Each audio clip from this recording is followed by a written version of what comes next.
அஸ்வசும விண்ணப்பம் தொடர்பில் அமைச்சு வெளியிட்ட புதிய அறிவிப்பு.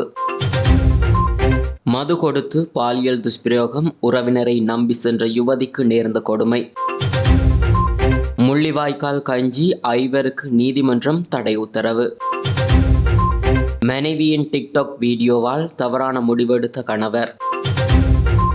இலங்கையில் அதிகரித்த அமெரிக்க டாலரின் பெறுமதி. யாழில் பிடிபட்ட ஐஸ் போதை உற்பத்தி மையம் வெளிவரும் திடுக்கிடும் தகவல்கள். யாழில் பணத்திற்காக தந்தை செய்த மோசமான செயல். சாதாரண தர பரீட்சை மாணவர்களுக்கு இலவச புள்ளிகள் வெளியானது அறிவிப்பு.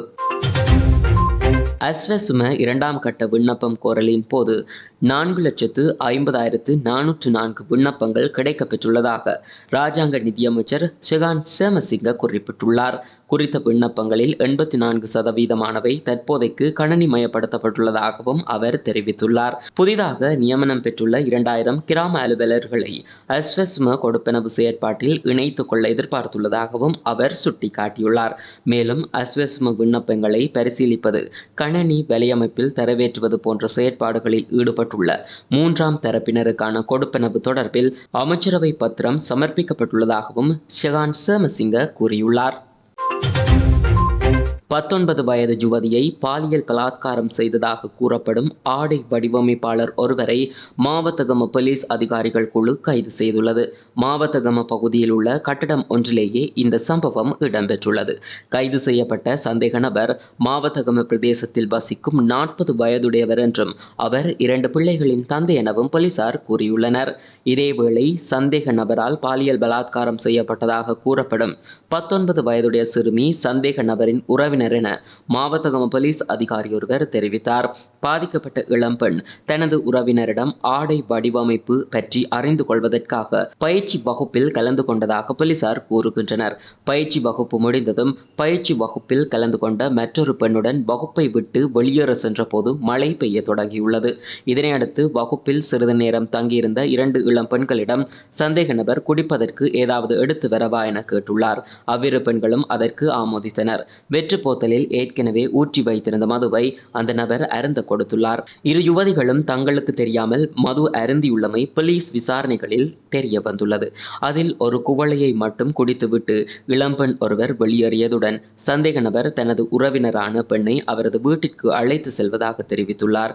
இதனால் எவ்விதமான சந்தேகமும் பெறாமல் அந்த பெண்ணை நிறுத்தி கொண்டுள்ளார். சந்தேக நபரும் இந்த மதுபானத்தை அருந்தியுள்ளதாக போலீசார் தெரிவிக்கின்றனர். 19 வயதுடைய சிறுமி பானமாக கருதி அதிக மதுபானம் அருந்தியதால் சோர்வடைந்த பின்னரே பாலியல் பலாத்காரம் செய்யப்பட்டுள்ளதாக விசாரணைகளில் தெரிய வந்துள்ளதாக போலீஸ் அதிகாரி மேலும் தெரிவித்தார். இந்நிலையில் தனியார் வகுப்பறையில் இருந்து மேசைகள் கவிழ்ந்த சத்தம் கேட்டு கட்டடத்தில் சிசிடிவி கேமராக்களை பொருத்த வந்த சிலர் வகுப்பறைக்கு சென்று பார்த்துள்ளனர். அப்போது இளம்பெண் ஒருவர் நிர்வாணமாக இருந்துள்ளார். சம்பவத்தை கண்டு இளம்பெண்ணை காப்பாற்ற முயன்றனர். ஆனால் சந்தேக நபர் அந்த இளைஞர்களை விடாத நிலையில் அந்த பெண்ணை வலுக்கட்டாயமாக பிடித்து வைத்துக் கொண்டுள்ளார். யுவதியை கொன்று விடுவார் என்ற சந்தேகத்தின் பேரில் இளைஞர்கள் சந்தேக நபரை கட்டையால் தாக்கியுள்ளனர். அந்த நபர் கீழே விழுந்ததை அடுத்து மிகுந்த பிரயத்தனப்பட்டு யுவதியை அவர்கள் மீட்டுள்ளனர் என்றும் போலீசார் தெரிவித்தனர். இறுதிக்கட்ட போரில் உயிரிழந்தவர்களை நினைவு கூர்ந்து தமிழின படுகொலை நாள் மே 18 வரை முள்ளிவாய்க்கால் கஞ்சி வடகிழக்கில் அனுஷ்டிக்கப்பட்டு வருகிறது.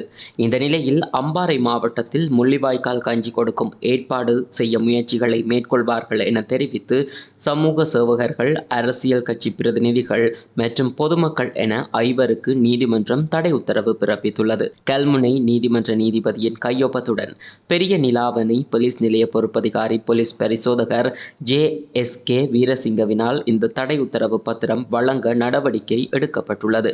அதற்கமைய தமிழ் தேசிய மக்கள் முன்னணி கட்சியின் மாவட்ட அமைப்பாளர் புஷ்பராஜ் துசானந்தன், அம்பாறை மாவட்ட வலிந்து காணாமலாக்கப்பட்டோர் சங்க தலைவி தம்பிராசா செல்வராணி, மனித உரிமை செயற்பாட்டாளர் தாமோதரம் பிரதீபன், தமிழரசு கட்சி முக்கியஸ்தர் கிருஷ்ணபிள்ளை ஜெயஸ்ரீல், விநாயகம் விமலநாதன் ஆகிய ஐவருக்கு இவ்வாறு தடை உத்தரவு பிறப்பிக்கப்பட்டுள்ளது.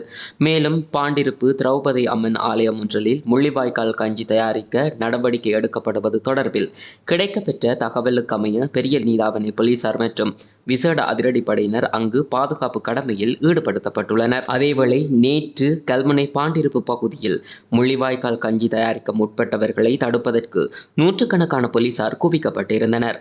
அத்தோடு போலீசாரினால் எச்சரிக்கை விடுக்கப்பட்டு குறித்த முள்ளிவாய்க்கால் கஞ்சி நிகழ்வு தடுத்து நிறுத்தப்பட்டிருந்தது.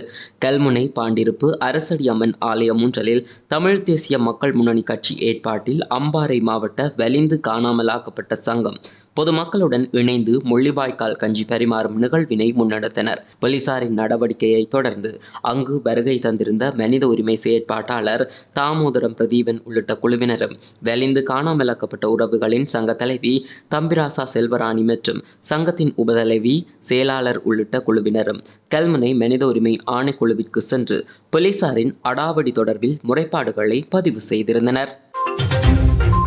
நீர்கொழும்பு பெடல்கம பகுதியில் ஒரு தொகை பெனடோல் மாத்திரைகளை உட்கொண்ட ஒருவர் நீர்கொழும்பு வைத்தியசாலையில் அனுமதிக்கப்பட்டுள்ளார். சம்பவம் தொடர்பில் மேலும் தெரிய வருகையில் பெடல்கம காசிவத்து பகுதியில் வசிக்கும் பெண்ணொருவர் வேலை வாய்ப்புக்காக வெளிநாடு சென்றுள்ளார். குறித்த பெண் தொடர்ச்சியாக டிக்டாக் சமூக வலைதளத்தில் வீடியோக்களை பதிவேற்றி வந்துள்ளார். டிக்டாக் சமூக வலைதளத்தில் இவ்வாறு வீடியோக்களை பதிவேற்ற வேண்டாம் என குறித்த பெண்ணின் கணவர் கூறி வந்துள்ளதாக தெரிய வருகிறது. எனினும் கணவரின் கருத்தை பொருட்படுத்தாமல் குறித்த பெண் வீடியோக்களை தொடர்ந்தும் பதிவேற்றியுள்ளார். இதனை அடுத்தே கணவர் பெனடோல் மாத்திரைகளை அருந்தியுள்ளதாக தெரிய வந்துள்ளது. நாட்டில் நேற்றைய தினத்துடன் ஒப்பிடுகையில் இன்றைய தினம் அமெரிக்க டொலர் ஒன்றின் கொள்முதல் மற்றும் விற்பனை பெறுமதி சற்று அதிகரிப்பை பதிவு செய்துள்ளது. இலங்கை மத்திய வங்கி இன்று வெளியிட்டுள்ள நாணய மாற்று விகித அறிக்கையில் இந்த விடயம் தெரிவிக்கப்பட்டுள்ளது.